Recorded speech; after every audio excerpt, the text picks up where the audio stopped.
So I did together with Alex and a whole group of people. I worked on this project looking at carbon footprint of Earth.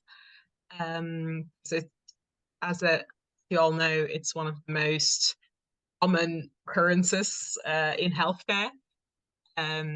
So Joe has already talked a lot about the NHS and goals in reducing their carbon footprint, so I won't go into that. So a first check before I was going to do this project, there was not already a lot of data on this.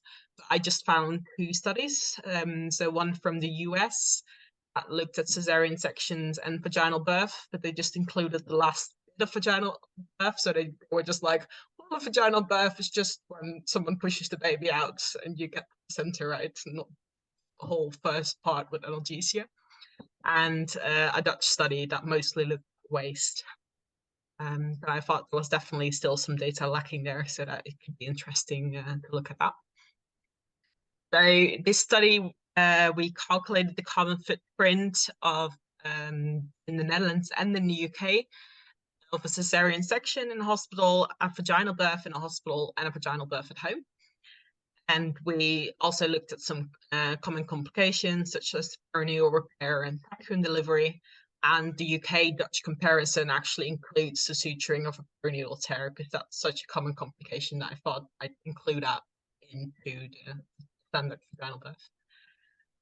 So this is kind of how boundaries are like. So we included most stuff that we did include. We didn't include transport. We did include all the raw material production, sterilization of instruments, laundry, energy and waste.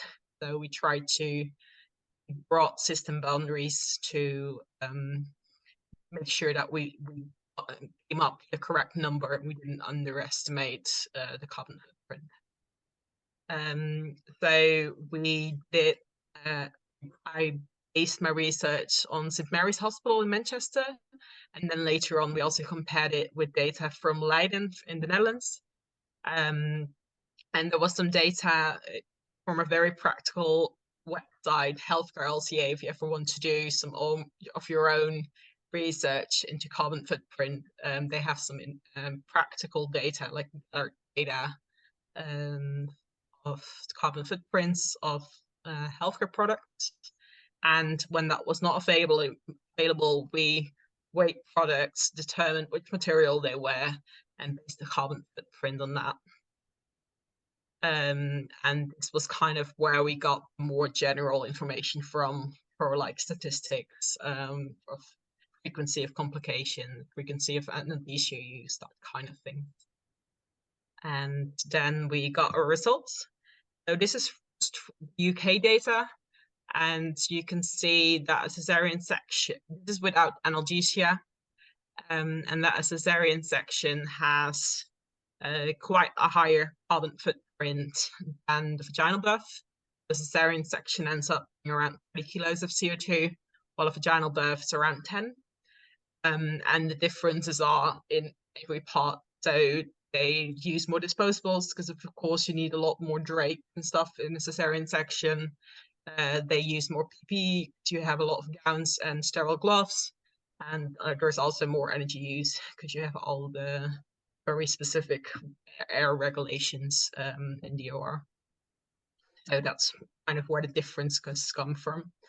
And in the UK, it was all reusable instruments. So most of the carbon footprint of the reusable instruments is from sterilization, almost no carbon footprint of like stainless steel production or anything like that, because that, yeah, not that much. So also looked at complications. Those actually didn't give a huge impact. So as you can see, it adds like 2 to 4 kilos of carbon complication. So it does add a little bit of carbon footprint due to extra materials that you need, maybe extra gloves, extra drapes, that kind of stuff, but it's not a huge impact. And then we look at the carbon footprint of different types of analgesia. So you've got the caesarean section, and also the first number didn't include anesthesia of caesarean section, so this number does include that.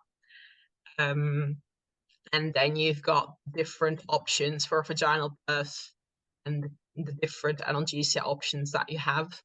And you can see that all the Entonox has a very large impact, and that all the other options have quite a small impact compared to Entonox. So most options are around 1 kilo of CO2 for a birth, and Entonox gives a carbon footprint about 240 kilograms of CO2 per birth. So we compared our research with researchers that I mentioned before in the introduction, and we found kind of similar results, being that energy use is quite a large part of carbon footprint, and also yeah, the kind of disposable, and that's also a large impact. So then we did UK and Dutch comparison, and so here's still without analgesia. So there you can see some slight differences.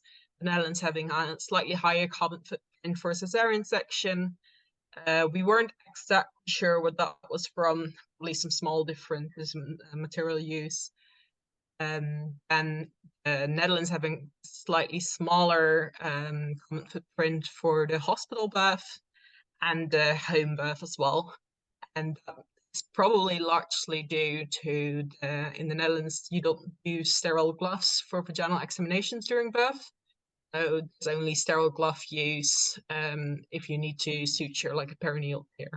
But for normal vaginal examination, you use normal gloves. And there was also barely any drape used in the Netherlands, while we did see some more drape use in the UK for vaginal births. And then we've got analgesia number.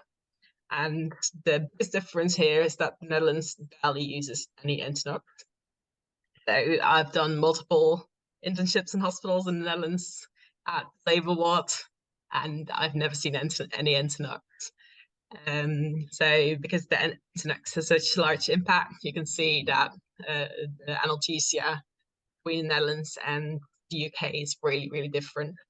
And this number is different than the number you've seen before, since this number is times the average percentage of Entonox use. So this is like 75% of people in the UK use Entonox, so this is like the 75% times the number per birth. So this is what kind of set during.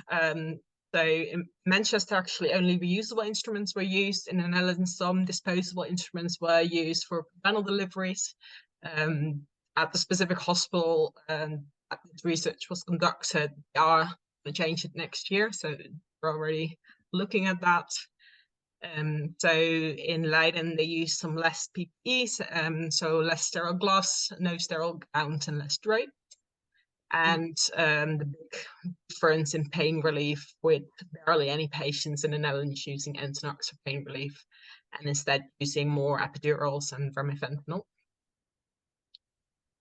And so the key take-home messages. So caesarean births do have a larger impact if you do not include analgesia.